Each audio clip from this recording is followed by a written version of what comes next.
I wanted to make a video of what I consider one of the best techniques to use when trying to change the way you think. This method helps you to recognize negative thought patterns, or really just any thought pattern that doesn't fit with your ideal self, and also the beliefs that come behind those thoughts. So to start off, we really have to look at what we call the ABC model. These are actions, beliefs, and cognitions or thoughts.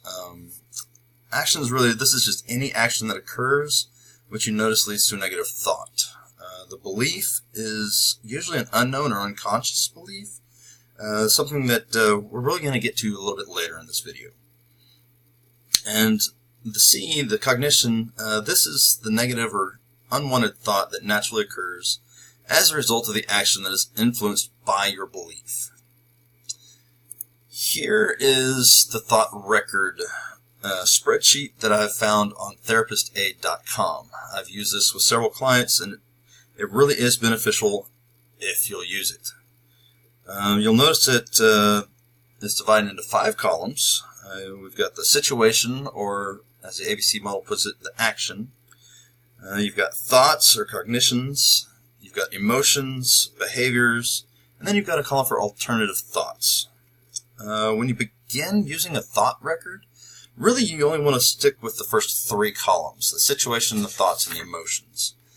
It's actually really easy for us to recognize these emotions, but it's kind of a little bit more difficult to recognize what the actual action or situation was that triggered these and the thoughts behind them. And so, for this reason, we start with just the 3. There's a lot of stuff that goes on in our heads without even realizing it.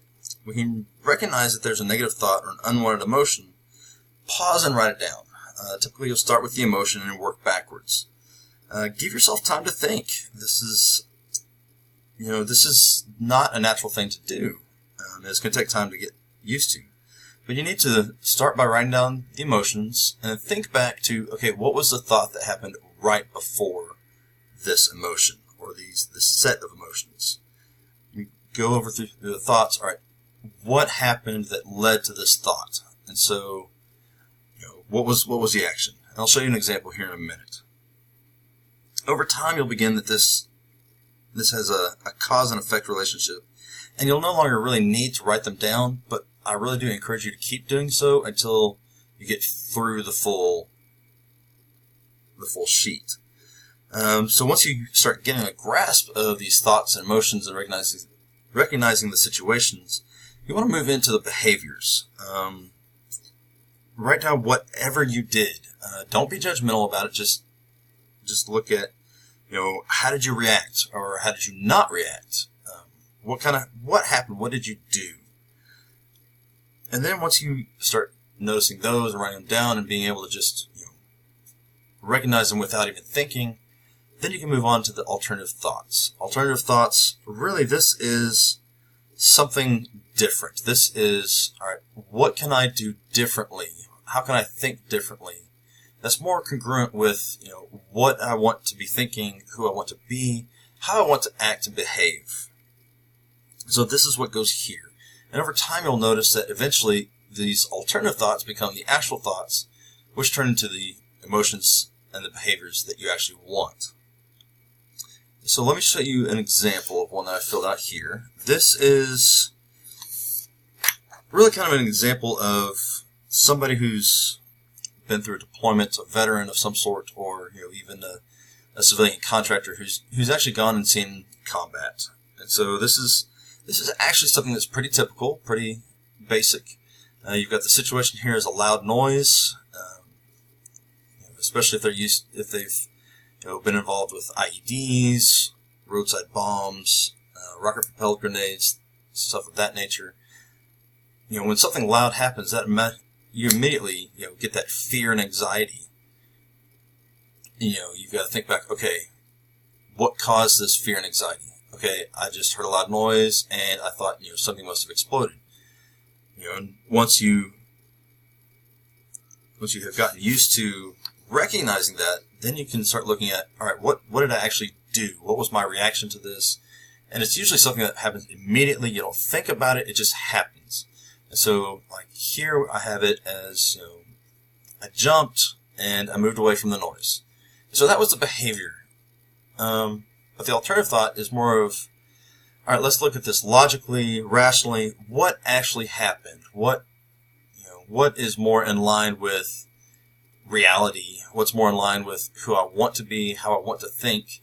And so, if this is happening around the 4th of July or New Year's, the alternative thought can be just, oh, those are people just enjoying fireworks. And so instead of, all right, something must have exploded, I can stop and think, okay, there's just a loud noise.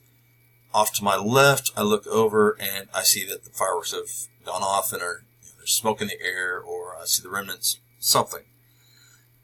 Now, this entire process kind of leads us to understanding the belief, that B that I talked about earlier. And that really comes right here in between the situation and the thoughts.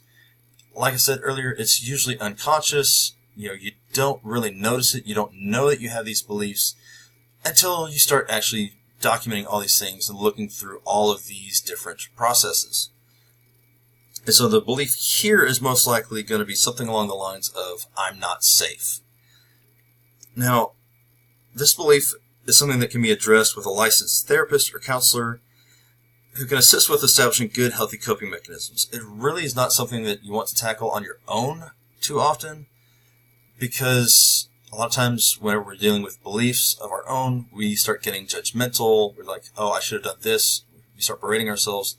And we lose the fact that these are not something that we just came up with and said, all right, I'm going to believe this. It happens as a result of how we're raised, that nature versus nurture, the environment we come from, or in the case of like this veteran, life experiences. This is something that has protected him or her in the past, and so it has an actual basis for it. It has real life